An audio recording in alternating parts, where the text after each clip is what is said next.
Why withdrawal of US forces from Afghanistan is being compared to the fall of Saigon. In 1975, Saigon, the capital of US-backed South Vietnam, fell to communist-ruled North Vietnam, 2 years after the withdrawal of the American military which has been in the country for 19 years. The Taliban, who in less than 8 weeks have swept through Afghanistan, taking all major cities including Mazar Sharif, Kandahar and Herat among others, Sunday entered Kabul saying they were waiting for a peaceful transfer of power. The United States, which had waged its longest running conflict in history to drive the Taliban out from Afghanistan since 2001, was on Thursday reduced to announcing emergency deployment in Kabul in a last minute effort to evacuate diplomats, citizens and soldiers as Taliban continue to advance. On social media, the withdrawal of forces by Washington is now being likened to the fall of Saigon, a somewhat similar catastrophe that befell the US almost half a century ago when Saigon, the capital of US-backed South Vietnam, fell to communist-ruled North Vietnam 2 years after the withdrawal of the American military which had been in the country for 19 years. Saigon's capture on April 30, 1975, it was later renamed North leader Ho Chi Minh, signaled the end of the Vietnam War and the communists consolidated their hold over the entire country in the next few months. Similar, many security analysts now fear that Taliban could establish complete control over Afghanistan in the near future. What happened on April 30, 1975?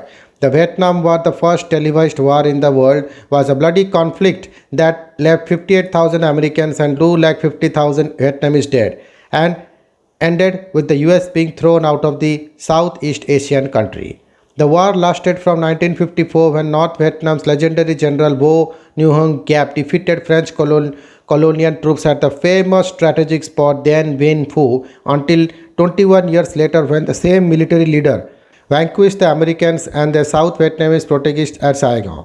Because it was televised, people across the world saw its horrors on screen and opposition to this so-called dirty war was global. Even within the US, crowds chanted, "Hey, hey, LBJ, how many kids have you killed today?" referring to the then US President Lyndon B. Johnson. At the height of the presence of the country, US stationed almost 5 lakh soldiers in Vietnam, 5 times more than the peak US presence in Afghanistan in 2010.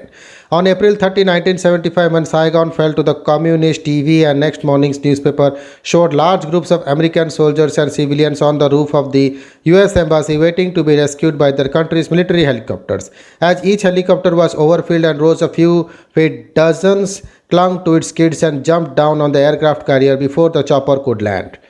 That very day, 4 hours after, US helicopter evacuated the last of a dozen American National Liberation Front captured the city. Saigon surrendered unconditionally, ending 120 years of foreign occupation. A report carried on the front page of the Indian Express on May 1, 1975 stated, "One street scene perhaps epitomized Saigon's abject fall today. A tank of the National Liberation Front smashed through the main gates of the Presidential Palace.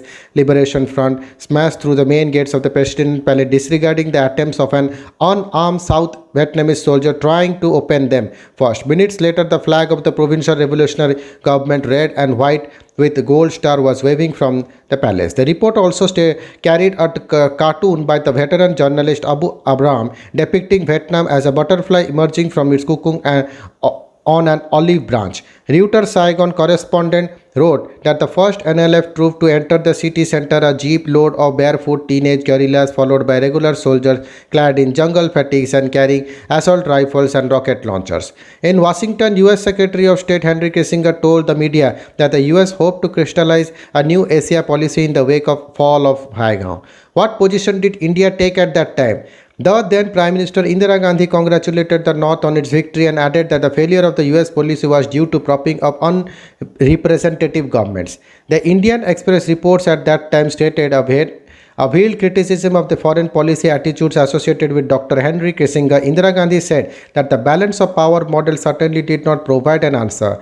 The idea that 4 or 5 or 6 great powers interacting among themselves could preserve peace in the world was an extension of the ideas developed in Europe. In the 19th century, the world has become extremely complex. The statement by Indira Gandhi was not expected, and reflected what had been India's position on Vietnam since she became Prime Minister 9 years before that.